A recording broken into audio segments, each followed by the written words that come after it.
my bow choices have changed so much. And again, I kind of have an old existential crisis, and that's because I realized that I kind of, instead of chasing the bow that was, maybe the best bow for me or the best bow for the way I shoot, and all these things, I was chasing a brand.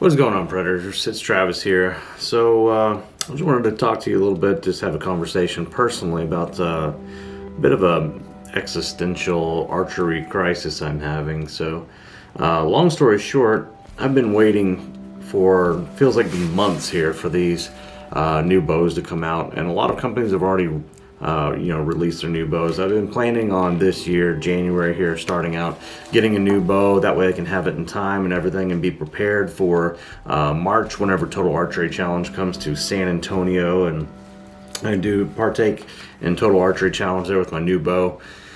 And so I've been waiting for the Martin archery bows. As you know, I shoot a Martin Max 33. It's been a great bow for me. I've loved it over the years. It's super accurate. It's nice. And I guess you might be asking, why do you need a new bow? The one you got's really great. And it is. Just over the years, like I said, I put the thing through some regular abuse, and it's done pretty well. It's handled it, but it's gotten to the point since the bow was made in 2018. I've already replaced all the limbs. I've replaced the cams. I've done all sorts of stuff to it. I just think I want something, a new bow. It's got a little bit more of a long riser, short limb kind of platform. And so anyways, in 2021, Martin released the DSX series of bows, and they were great bows, man. They look awesome. I'm part of the Martin Archery forum on the owners and shooters forum on Facebook, and I've had a lot of really good talks with people on there, and people are super excited about these bows and everything. And I think that Martin Archery is in a very unique place where they can make a real good comeback in the archery industry. They've been putting out solid bows. They're giving you flagship features of some of these bows that have been out for a long time. Some of the features, which I'll talk about here in a minute, are actually on these new bows that are coming out. Something Martin Archery did back in 2018, 2017 maybe even. So anyways, but long story short, like I said, I've been looking for a new bow, and here's the thing. I'm out here for work right now. You can see I'm in a hotel room here. I'm out here for work in Missouri, and everything's going fine, but I decided, since in Houston I don't have any Martin Archery dealers out there near me. I had one that used to be a Martin Archery dealer, but they ended up pretty much signing like a sole source agreement with like PSE or something like that. And the PSE bows are great. The one PSE bow that I'd probably buy this year, I just can't quite afford. It's $1,600 or $1,700, a little bit out of my price range. So, but anyways, looking to spend this year about $1,000 on a bow. Martin has been talking about these new MTX bows, which look really great. They also have the new DSX-1 coming out, which again looks like a really solid bow platform. They got wide limb pockets and everything. They've got some of the former technologies that they've had transferred into this bow as well. And they're going to be a fraction of the cost of some of the higher end bows. Well, not a fraction of the cost. They're still running about $900 or so for a top of the line flagship bow with all the latest features. So anyways, I was really excited about this, and everything's really great. But anyways, when I went down to this bow shop, which by the way is called Lights Out Archery here in Missouri, I'm going to put a link in the description because this guy was super helpful to me, and he really helped me a lot, just let me try some things out and stuff. But long story short, here's what I'm starting to talk in this video about is I've been really waiting for these new Martin bows. I'm super excited about it. I'm still pretty excited about what they can bring. But they're supposed to release these in January here.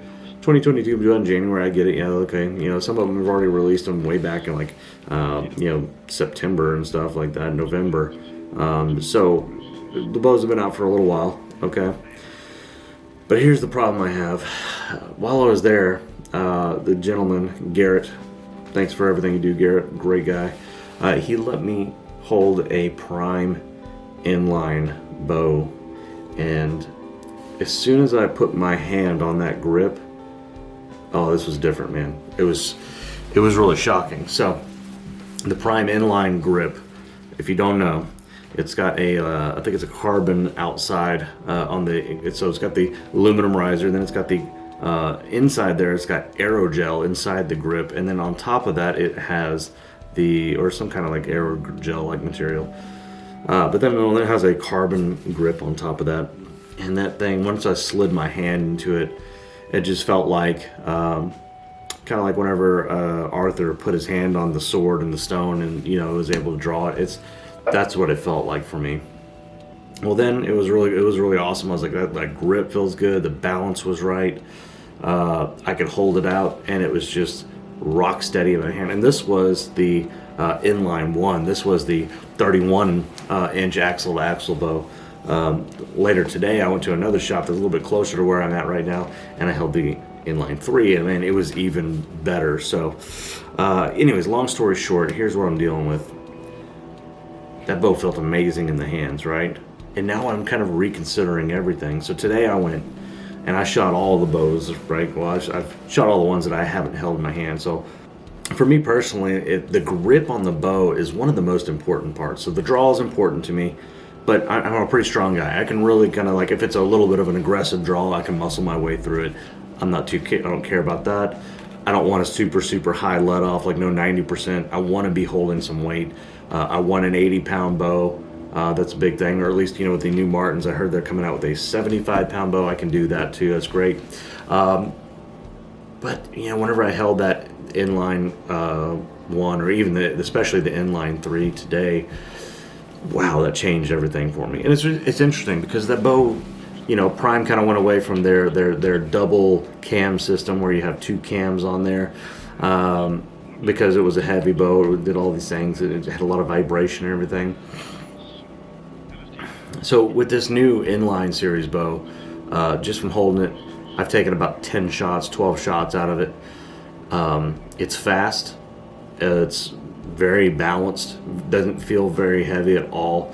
I can't remember the mass weight on it, but it's that grip. Oh my God! Like I can tell whenever I pick up a bow whether I'm going to like it or not, just based on the grip there. So yeah, that grip was just phenomenal. It felt just the way, you may have a different reaction to it. You may not be as big of a fan of that grip, but the way it felt in my hand, it was just, I can't even describe it. Again, it's like, you know, whenever something belongs, it just belongs. So here's that existential crisis. I'm sorry, I'm kind of rambling, but here's that existential crisis that I'm seeing, is that I've been waiting so long for this Martin bow, and been excited to see what they bring with this MTX. And I think one of the things is an interchangeable grip or removable grip, and so I'm really excited to see what happens there.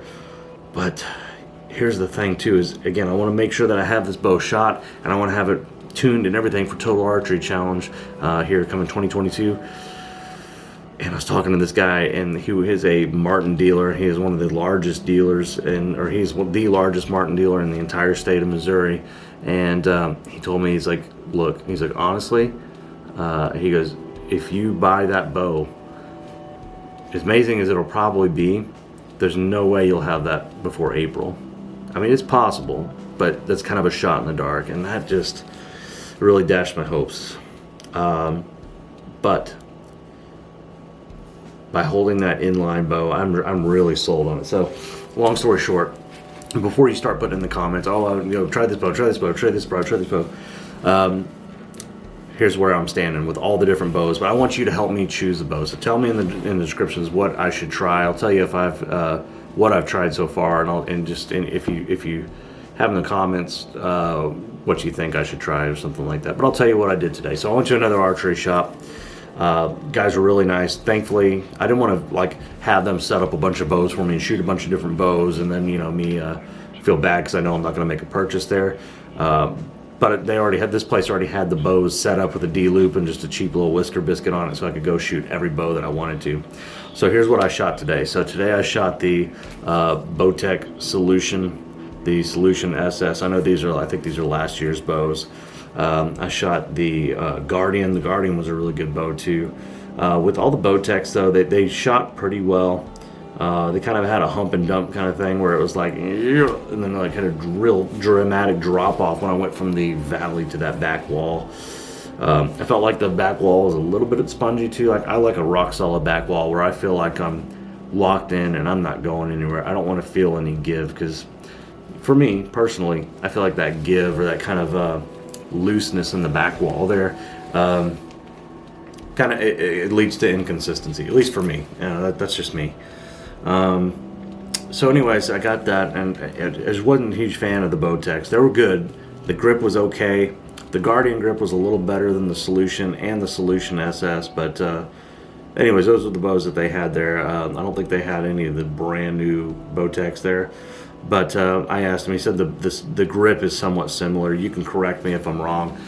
Tell me if it's something totally different. I'll be willing to go find one and shoot one. But overall, the Bowtechs were not bad. They were good bows, but it's not my speed. So, tried that. I picked up the Elite. They had the Cure. They had the Solution, or not the Solution. What was it called? Started with an S, I think. Anyways, they had 3 Elites there. I tried all 3 of the Elites. The bows just felt heavy. They felt off balance. Did not like the grips on any of them. Wasn't a huge fan. I mean, they weren't bad. Again, they will make a great bow for a lot of people. I just didn't like it. And it's one of those things where as soon as I picked those up, I didn't like the grip. And so the grip is very important for me, so wasn't a big fan of those. I did take a shot out of a couple of them. Again, it wasn't so impressive that I was like, oh yes, I have to have this one, especially with the grip there. Let's see, then I shot the PSE. I shot the new PSE carbon bow, the Levitate. I shot the PSE Carbon Air from last year. Those were nice, very light bows. I really liked them.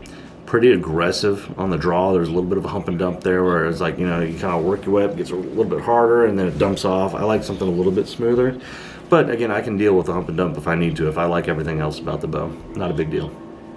A lot of vibration on the shot on the Carbon Air Stealth. Wasn't as bad on the Levitate. The Levitate was good. It was nice and quiet. It just wasn't quite the bow for me, though. Not a huge fan. I mean, it was good. I liked it. But it wasn't at the top of my list. So let's see. Next was so I shot the Evo EVL. I liked the draw cycle of that pretty well. It was nice. Did have quite a big vibration in it, though. Whenever I shot it, I could feel kind of a buzz, and it kind of faded out. So it had quite a bit of vibration, so it wasn't good. The grip was okay on it. Again, the way it fits in my hand, that kind of grip, not like the actual function or materials of it. It worked okay. It didn't wow me at all. But then again, today I got to pick up again that Prime, and you'll probably have different opinions, and that's great. Share your opinions down below. I like to interact with you guys, and I like every comment that you put on this channel. I always respond to. So anyways, it worked. Again, it was just the inline there was just as soon as I picked it up. And yesterday I just shot the inline 1, and it was good. I think the string angle or the size of it was a little short, though. I really wanted to get a 31-inch bow, but by shooting that one I realized, okay, I think a 31 might be a little bit short, even though it was very steady on the draw. In hindsight, I kind of wish I would have filmed myself shooting these. But anyways, so it was a little bit short on the draw, but whenever I got it, I got him to adjust it, and I shot it again, and it was good.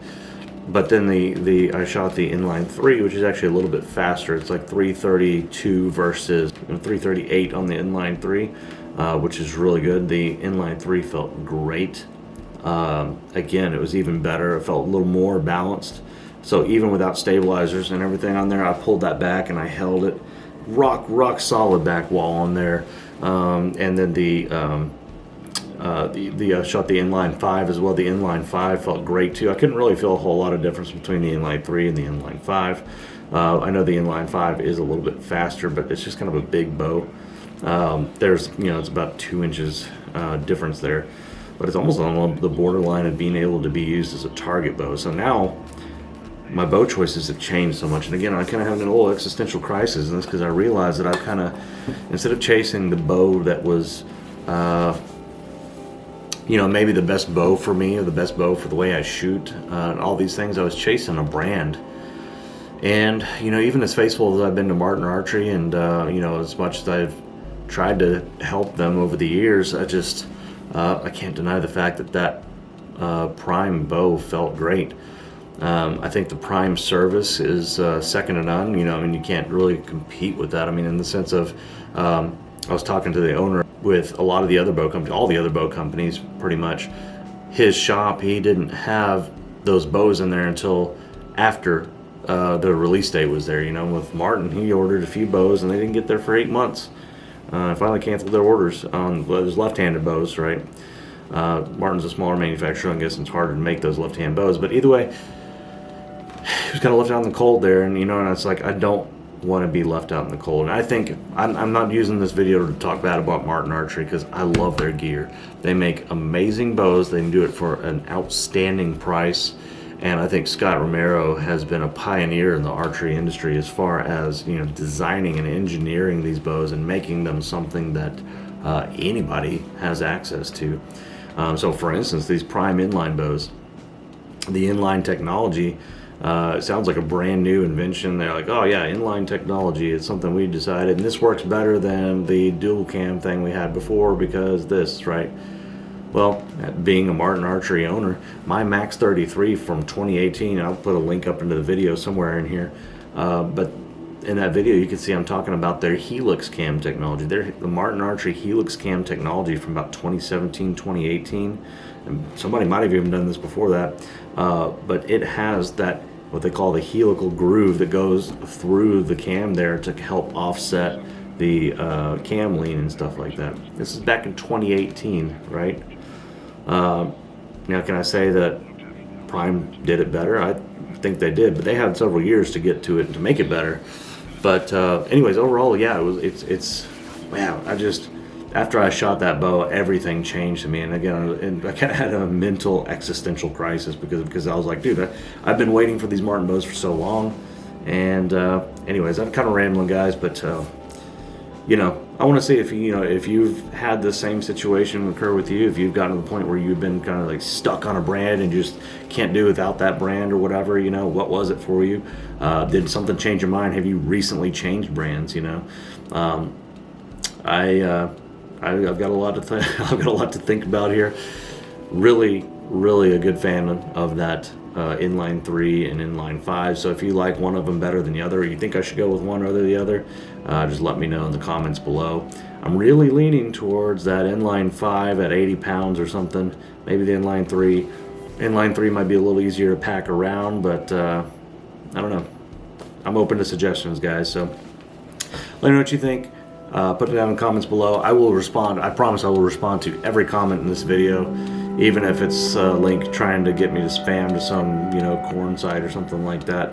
But anyways, guys, thanks for watching the video. Help me decide what bow should I get. And thanks for watching the video, and check you guys later on the next one. And as always, keep defying the odds.